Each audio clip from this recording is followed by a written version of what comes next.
आज दुनिया में जो सबसे बड़ी जंग चल रही है वो सिर्फ जमीन की नहीं बल्कि घमंड की है। आखिर यहूदी अपने आप को इतना महान क्यों समझते हैं? वो खुद को चोजन पीपल यानी गॉड के चुने हुए खास लोग क्यों कहते हैं? आखिर क्या वजह है कि वो फिलिस्तीन की उस जमीन के लिए मासूम बच्चों का कत्ल कर रहे हैं और मुसलमानों के सबसे बड़े दुश्मन बने हुए हैं? इस नफरत की जड़ कहां है? हकीकत यह है कि हम तीनों मुसलमान, ईसाई और यहूदी की जड़ एक ही है। हम सब एक ही बाप हजरत इब्राहिम अलैहिस्सलाम की औलादे हैं। और एक बात जो हर मुसलमान को पता होनी चाहिए कि हम मुसलमान इत्तेफाक नहीं बल्कि हम हजरत इब्राहिम अलैहिस्सलाम की मांगी हुई उस दुआ का नतीजा है जो उन्होंने 4000 साल पहले मांगी थी। लेकिन ये बंटवारा हुआ कैसे? आइए इतिहास के पन्ने पलटते हैं। कहानी शुरू होती है हजरत इब्राहिम अलैहिस्सलाम के घर से, जो उस वक्त फिलिस्तीन की हरी भरी वादियों में रहते थे। उनकी पहली बीवी थी सारा अलैहिस्सलाम। बहुत साल गुजर गए लेकिन उनके यहाँ औलाद नहीं हुई। तब बीबी सारा की रजामंदी से हजरत इब्राहिम ने दूसरी शादी की बीबी हाजरा अलैहिस्सलाम से, और फिर 86 साल की उम्र में अल्लाह ने उन्हें पहला बेटा दिया जिनका नाम रखा गया इस्माइल अलैहिस्सलाम। गौर कीजिए, हजरत इस्माइल अलैहिस्सलाम बड़े बेटे थे। इसके 14 साल बाद अल्लाह ने मौजज़े के तौर पर पहली बीवी सारा अलैहिस्सलाम से दूसरे बेटे दिए जिनका नाम था इसहाक अलैहिस्सलाम।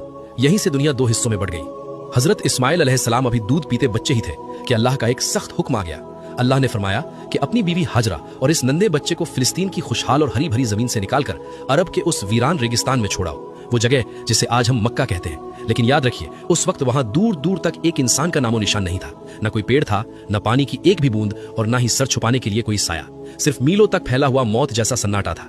यह अल्लाह का हुक्म था और अल्लाह बेहतर जानने वाला था कि इस बंजर जमीन पर क्या होने वाला है। जब इब्राहिम अलैहिस्सलाम उन्हें वहां छोड़कर पलटे तो बीबी हाजरा उनके पीछे दौड़ी और पूछा, ए इब्राहिम, क्या हमें इस भयानक वीराने में किसके सहारे छोड़कर जा रहे हो? वो खामोश रहे। फिर बीबी हाजरा ने पूछा, क्या ये अल्लाह का हुक्म है? उन्होंने इशारा किया, हाँ। तब उस अजीम खातून ने कहा, अगर ये अल्लाह का हुक्म है तो वो हमें कभी जाया यानी बर्बाद नहीं करेगा। इब्राहिम अलैहिस्सलाम चले गए।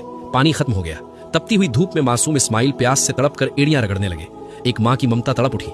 बीबी हाजरा पानी की तलाश में सफा और मरवा पहाड़ियों के बीच बेचैनी के आलम में 7 बार दौड़ी, और तभी अल्लाह की मदद आई।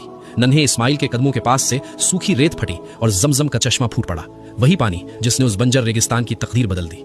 आसमान में परिंदे उड़ने लगे और उन्हें देखकर बनु जुरहुम नाम का एक कबीला वहां आया और इजाजत लेकर वहीं बस गया। इस तरह वो बंजर जगह मक्का बनी और इस्माइल अलैहिस्सलाम की परवरिश अरबों के बीच शुरू हुई। तो दोस्तों, हजरत इब्राहिम अलैहिस्सलाम के बड़े बेटे इस्माइल अलैहिस्सलाम की कहानी तो अरब के रेगिस्तान में शुरू हो गई, लेकिन दूसरे बेटे का क्या हुआ? हजरत इसहाक अलैहिस्सलाम के बारे में हम पार्ट 2 में फुल डिटेल में जानेंगे। यहीं से यानी हजरत इसहाक से ही बनी इसराइल यानी यहूदियों की शुरुआत होती है। आखिर अल्लाह ने बनी इसराइल को कौन कौन से नबी दिए और फिर वो अल्लाह के चहीते से दुश्मन कैसे बन गए? यहूदियों के उस घमंड का राज क्या है? पूरी हकीकत खुलेगी पार्ट 2 में। अगर आप ये सीरीज पूरी देखना चाहते हैं तो अभी इंस्टाग्राम पर फॉलो और यूट्यूब पर सब्सक्राइब कर लें और कमेंट में लिखें नेक्स्ट पार्ट।